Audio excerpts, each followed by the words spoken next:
السلام علیکم ناظرین، زه باچا خان یم او تاسو ګورئ زموږ یوټیوب چینل. نن ما تاسو له یو جدا غوندې موضوع راوړل ده.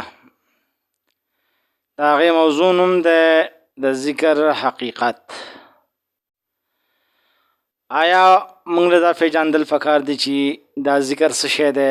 لکه نن سبا چې موږ په دې خوله باندې لګیا یو سبحان الله والحمد لله ولا اله الا الله والله اکبر، یا استغفر الله، یا لا اله الا الله، چې دا موږ وایو دا ذکر دی.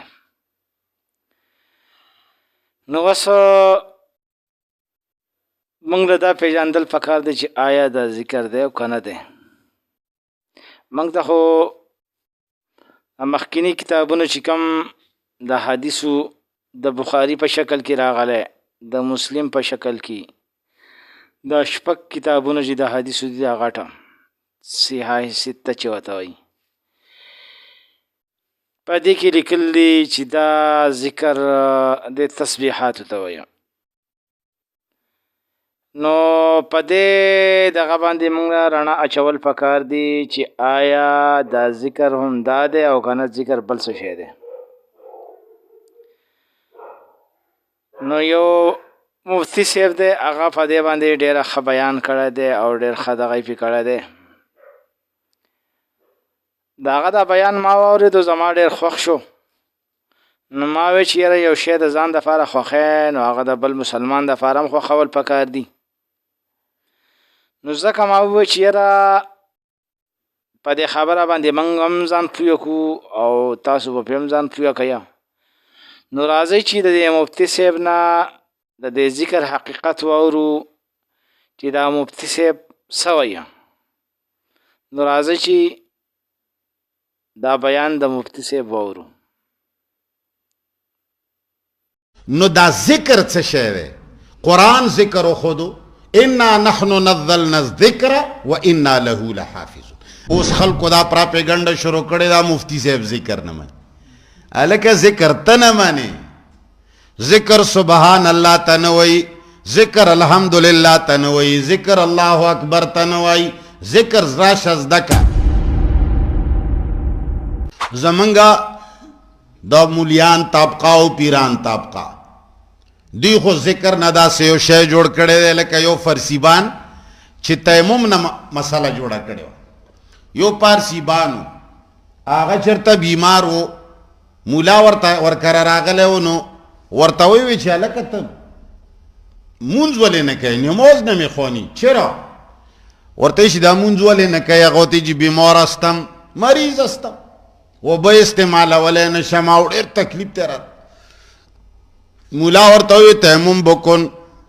هغه ته چې د تیمم څه بلا ده؟ هغه ورته وویل چې وروره کم شی چې د جنس د ځمکې نه وي، دا کمه بړستن چې در سره ده دې باندې هم ګرد پروت دی، درب ته اوچت کا او یو ځل په مخ را تېر کا او بیا درب ته اوچت کا او په څنګلو لاسونو یې را تېر کا. خبره ختم. هغه ورته چې ښه وروره هغه درته په تیمم باندې مونځ شروع کو. یو 30 کاله مونځونه یې پې وکړو. څومره؟ 30 کاله خو سړی بیمار نه وي که. 30 کاله پس مولا راغی ورته وایي چې تورستی. پرسیبان ته یې وایي چې څنګه یې؟ نو هغه ورته وایي چې هغه تا چې ما له تیمم ښودلی و یاره وایي تیمم نه بود گنج خدا بود. وی قسم په خدای چې تیمم دې راته ښودلی و هغه خو سمه د خدای خزانه وه. وی ولې؟ وایي بس بیا مې اوبه نه دي لیدلي. وی الله دې غرقه چې غرق. نو داسې خو نه ده که نه چې ټول عمر بیا بس درب دروب دی راغستی. دا خو چې کله ضرورت وي بیا یې کوه. نو زمونږ مولیان وایي چې دا ذکر چې دی بلکل د خدای خزانه ده. یاره جی ذکر فکر کوي او ذکر فکر. اوس خلکو دا پراپیګنډه شروع کړې دا مفتی صاحب ذکر نه مانی. هلکه ذکر ته نه مانی، ذکر سبحان الله ته نه وایي، ذکر الحمدلله ته نه وایي، ذکر الله اکبر ته نه وایي، ذکر راشه زده که. قرآن کریم وایي سورہ حجر کې 9 نمبر آیت ته کلم چې ګوره بیا یې وګوره. سورت حجر 9 نمبر آیت هغې کې الله فرمایي انا نحن نزلنا الذکر و انا له لحافظون. یقینا منگا نازل کړی دی ذکر او منگا د دې ذکر حفاظت کولو والا یو. نو ولې الله سبحان الله را نازل کړی؟ الله صرف الحمدلله نازل کړی دی؟ الله پاک غروچ نازل کړی دی چې دا تا جمعات کې نن سبا لګولی الله داسې غرشتې خیجي چې دا اودس د ماتېدو خطره دی ده. په دې جمعات کې ته څه نه کوې؟ چا د حلقې لګولې دي نو دا ذکر خو الله نه دی رالیږلی. که رالیږلی وي نو دا ګز و دا میدان او روایاتو کې ایرانیانو جوړ کړي دي. یره جي صحابه کرام روانو په لاره باندې ول ورته ووایي چې یره جي چې کله تاسو د ذکر حلقې وګورئ نو هلته څری باغونه وګورئ هلته څری څه شی دي دا د ذکر حلقې؟ وی صحابه کرام به ناست وو حلقې او ذکرونه به یې کول. دا خو دې وله جوړ کړي دي که په دغو خبرو خو دې امت ګمراه کړی دی. نروې خپله مدعا قرآن نه ثابته که. نو ذکر څه ته وایي؟ ته چې دا کم څه ته ذکر وایي سبحان الله الحمدلله او بیا ناست دي یره څه چل دی؟ حلقې به صحابهو جوړې کړې وي. څه چل دی د رسول الله صلی الله علیه وسلم میراث تقسیمیږي. لکه کوم دی؟ وی چې ابو هریره وی ته چا وی پلنکي صحابي ته چا وی چې د رسول الله. هلکه دې خبرو ته غور کوئ. یوازې موږ ټیکه نه ده اخیستې، عقل الله تاسو لم در کړی دی. یو سړی کله کله ستا د مور او د پلار داسې تعریف کوي چې په هغې کې ستا د مور او پلار بې عزتي پرته وي. ته به سترګې غړوې، وړوکی خو نه یې که نه. اوس یو سړی وایي ستا صفت کوي یره جي د مور چې وه که نه اوخو یا د مور نه به نه وایي زه پلار نه به ووایو یاره د پلار ډېر غیرتي سړی و مړه خو بس منې به یې که نه. نو داسې غیرتي سړی و که نه یاره جي د دوی وه خوراکی داسې چېرته داسې نو سل ډزه یې وویشته. د عزت در کړه که بې عزتي در دا خو ستا جامې وایستې چې د دوی پلار دومره غیر لکه عمر فاروق نه چې وایي یاره جي هغه ډېر عادل بادشاه و زوی زنا کړې وه بیا والا چې کم د کوړې ووالې او په اتیاو کوړو کې هغه مړ شه او نورې کوړې په قبر ووالې. چې د عمر زوی او زنا یې کوله نو دا عمر تربیت کړی و د هلکه او د عمر زوی څوک دی؟ صحابي دی. او صحابي زنا کوي نو د پیغمبر تربیت کې فرق راغی که رانغی؟ چې ښه پیغمبره العیاذ بالله تا تربیت کړی دی او هغه دا کارونه کوي. یو سړی دی ما سره شاګرد شي 10 ورځې دی ما سره کینی بیا چې هغه سیګرټ څکي زه پې شرمېږم چې خل به وایي چې تا سره ناست و دی د سیګرټ څنګه څکي. نو د پیغمبر سره چې یو سړی ناست وي هغه به زنا کوي ته پوهېږې چې دی تاله څه درکړه؟ ګوته یې دله درکړه. خو که ته پوهېږې نو لږ سوچ کوئ. کله کله خلق د تعریف په جامه کې انتهایی بد کوي. اوس صحابه کرامو په باره کې روایت راځي چې یو صحابي نورو صحابهو ته ووایي چې ها خلقه تاسو څه کوئ؟ وګوره په جومات کې د رسول الله میراث تقسیمیږي او تاسو دلته ناست یې. وی چې هغوی په منډه منډه راغلل چې که دراهم و دنانیر تقسیمیږي. وی چې لاړل دلته خلق ناست دي او ذکر کوي او دوی ته تپوس وکړو چې کم دی چې میراث تقسیمیږي؟ هغه ورته چې خو دغه میراث دی که نه. نو تا په دې کې سوچ کړی دی چې دا صحابه و منډې څه شي پسې راووالې؟ پیسو پسې. ولې صحابه داسې وو؟ دا خو به ته حدیث نوم پرېږدې خو شیعه شیعه دا ته زما صحابه کرامو باندې پټه ګوته لګوې چې صحابه کرام د دراهمو د دنانیرو دومره شوقیانو چې یو صحابي ورته العیاذ بالله دروغ ووی یا یې ورسره چل وکړه العیاذ بالله. ورته ویې چې جومات کې د پیغمبر میراث تقسیمیږي دوی وروره دا ټوپونه وال چې راغلل څه شی لټول؟ پیسې یې لټولې. اسې ته په ایمان ووایه دا به د صحابهو مزاج وي؟ دا ته کوي صفت خدا ته چې کم څه کوي که نه. او زما سني قوم ته یې ویلي دي چې عقل سره دین تعلق نه لري نو هغه چې راځي بهر یې عقل یخی وي دلته راننوځي نو چې کوپړی بار یخی ده دا خبرې خو به خود مني. ته په ما ومنه ته ماله حدیث کا ته په دې کې رجال وګوره چې زه درته پکې وښیم چې دا دی پکې دروغجن دا دی پکې مدلس دا دی پکې ضعیف دا دی پکې رافضي دا دی پکې شیعه. خبره ده جوړه کړې دی دا. نو دا ذکر څه شی دی؟ قرآن ذکر خودو انا نحن نزلنا الذکر و انا له لحافظون. الله فرمای ما نازل کړی دی ذکر، ټول قرآن ته الله څه ووی؟ ذکر یې ورته ووی. قرآن ټول ذکر دی، دا د الله یاد دی، یعنی د الله قانون دی. تا مور وای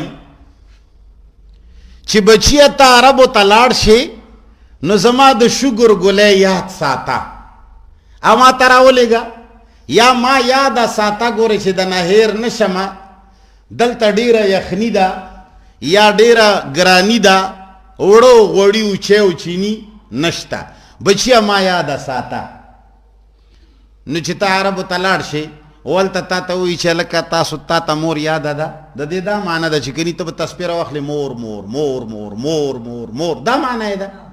دا یاد ساتل څه دي چې تا باندې د مور کم حقوق دي هغه یاد ساته، د دې دا معنی ده.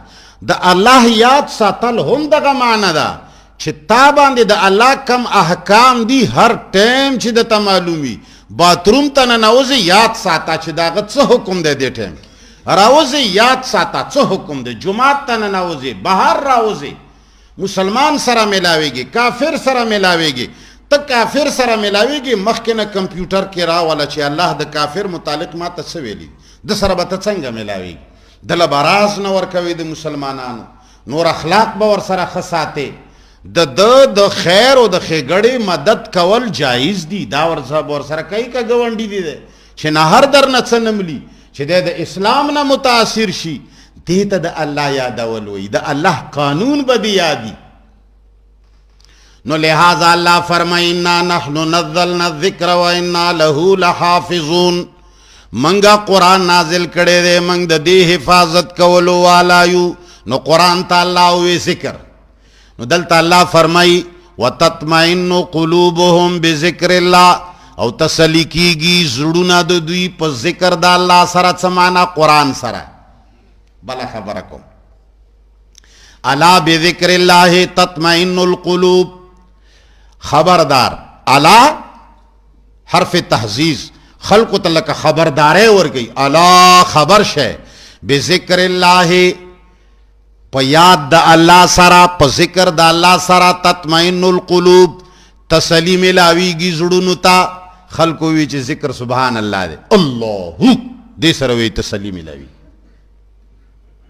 اے دا اللہ بندہ قرآن سرا څنګه تسلی ملاویگی؟ دا قرآن ولی تسلی اللہ ولی دی تویلی دی چی دی قرآن سرا تسلی ملاویگی زڑونو تا.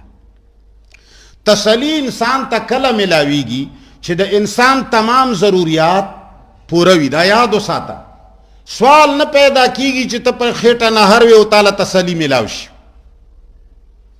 سوال نہ پیدا کیگی چی تا پر تن بربند وی اتا تا تسلی ملاوشی. سوال نہ پیدا کیگی چی یخنی تا رپوی و تروی دی اتالا قتل و دا مرگ نہ تیاریگی او تعالی دی تسلی ملاوشی. ناممکن ہے. حیا دی پا بیزتے کی پراتوی سوال نہ پیدا کیگی چی تا تسلی ملاویگی. الا بذکر اللہ تطمئن القلوب. سمانا قرآن مکمل ضابطہ دا حیات تا. کچر تاسو دا اللہ دا قانون ومانے نو دا اللہ پا قانون کی پرون من خبر کڑیوا چی اللہ تعالی فرمائی وَلَكُمْ فِي الْأَرْضِ مُسْتَقَرٌ وَمَتَاعٌ إِلَى حِينٍ. داستاسو انسانی پیدائشی حق دے چی پزمکہ کی تاسو چو پورے وائے نستاسو دا پارا با بے کرائی مکان محیاوی. تا چی کمزے کے اسے گی کمزے تا خوخوی اغزے کی بطالہ دا خپل کور مطابق مکان مفت ملاوی گی. داد ریاست فرض دی چی خلق لیو مکان ورکی. ومتاعن ستاد ضروریات و طول سامان بتاتا ملاوی گی. خوراک، څښاک، اغسطل او تعلیم دا بتالا مفت ملاوی گی. نو چی کل دا قانون دا اللہ پا دا ازمکا باندی لاگوی نو تبا مطمئن وی. تا سر با دا خیٹ غم، تا سر با دا تعلیم غم، تا سر با دا جامو غم، تا تب د قتل او د غارت او د ظلم غم بتا سره نی چې څوک براشي په ما به بدمعشي ښکاره کی، څوک براشي ما به ونیسي، زما ښځې او بچي به بې عزته کی، ته به مطمئن وې. الا بذکر الله تطمئن القلوب، دا معنا چې د الله دی قانون سره زړونو ته اطمینان ملاویږي، ځکه چې د الله قانون داسې دی چې هغې کې وږې شپه څوک نه تېروي، هغې کې بربند سړی نه پاتې کېږي، هغې کې څوک چا سره ظلم نشي کوی. یو سړي ته که څوک ودرېدو ټوله دنیا به په هغه یو مظلوم باندې ودرېږي. زمونږ محمد بن قاسم یوې جنۍ د لوپټې دپاره هغه ځای نه راغې او د کراچۍ نه ونیسه تر ملتانه پورې علاقه یې صرف د یوې جنۍ د چادر په وجه باندې فتح کړه. د اسلام او د مسلمانانو په سړي به څوک لاس نشي پورته کوي، خلق به مطمئن وي. بربنده ښځه دې روانه شي او هغه د مشرق نه تر مغربه پورې ځي، لار کې هغې ته څوک پورته نشي کتلی، دې ته اطمینان وایي. دوی ته نه څه شی جوړ کو، لا اله الا الله لا اله الا. زه به دې وګورم چې کور کې دې وړه نه وي، ته خو دا لا اله الا الله ووایه. که تا 5 منټو کې دروازې ته ونه کتل لا اله الا الله چې ګورې څوک وړه راوړي که نه راوړي، دا تا ته چا وي چې تش په لا اله الا الله ویلو باندې به تا ته اطمینان میلاو شي. ستا کور کې دې وړه نه وي، ستا کور کې دې جامې نه وي، ستا کور کې دې بیماري، ته دې په خپله بیمار وي او ستا کور ته دې خطره وي چې څوک مې مړ نه کي. لکه نن سبا هر سړی په خطره کې دی، څوک د چا نه بچ کېدل نشته. او ټوپک به نه ګرځئ، خو چې بیا زه چا مړ کړم بیا مې ته پوښتنه نه کوې. د الله قانون پورې خندا دې قوم کړې ده. دوی ټول عمر داسې خبرې کړي دي چې هغه د خندا خبرې خلکو ته کوي. الله پاک باندې د خلکو اعتقاد خلک ولې کمونیسټ شول؟ دوی ورته ویلي وو چې پلانکې صورت وایي رزق تنګي به در باندې نه راځي. د هغو کلمې وشلې دي، ویلوی ویلوی ویلو وړه ورته را پرېوتل نه. هغو وی چې وله دا خو قرآن کې کمال نشته. هلکه قرآن کې کمال شته، خو قرآن خو دې کمال ته راغلی نه دی. د قرآن دا مقصد نه دی چې چاله به بره نه روزي را پرېوځي. ځان پوه که یو پیغمبر ته بره نه پیسې نه دي را پرېوتي. ته قرآن په غلطې معنی باندې ولې اړوي؟ پلانکې وظیفه درته ښایم، کم سړی چې د وظیفې نوم واخلي پوهېږه چې دا دروغجن دی. زه درته داسې روایت ښایم چې د پلانکي شي دپاره وظیفه کوه، ته د ځان دپاره وظیفه وکړه چې د سړي زوی د نه جوړ شي که نه. نو الله فرمایي ویقول الذین کفروا، نه الذین دا هغه کسان دي آمنو چې ایمان یې راوړی دی، وتطمئن قلوبهم او تسلی کیږي زړونه د دوی بذکر الله، د الله په قانون، د الله په کتاب، د الله د کتاب قانون سره زړه مطمئن کیږي چې او ما څوک وجلی نشي، که ومې وجني قصاص کیږي به، زما خور لور ته څوک بد نشي کتی، که وی ګوري وروره دله به پلنی سزا میلاویږي، زما مال بهر پروت دی څوک غلا نشي کوی، که غلا یو کی فلنی سزا به ورته میلاویږي، زما غوا او چرګه او میخه بهر تړلې ده، دا څوک نشي بوتلی او که بویځي فلنی سزا به ورته میلاویږي. په خبره پوهېږي؟ دته پته ده چې زه که کور ته لاړ نشمه، زما ګاونډیان دي، هغه د قرآن قانون د الله نه یریږي، زما ښځه یوازې نه پرېږدي، د ګاونډیانو ښځې بوډاګیانې به زما کور ته لاړې شي، زما ښځو بچو سره به شپه وکړي، او که زما د بچو مالګه او چینی او غوښه نه وي نو سرکار به د هغوی د خوراک انتظام کوي، کني ګاونډیان به انتظام کوي، د سره به غم نه وي، دی به مطمئني. دی به کراچۍ له مزدورۍ ته تلی وي، خو د سره به د کور غم، دته به دا یقین وي چې دا کلی به سر نغري باندې کېږدي، خو زما بچو باندې به سخته رانه ولي، څوک به بې عزتی له ور پرې نږدي.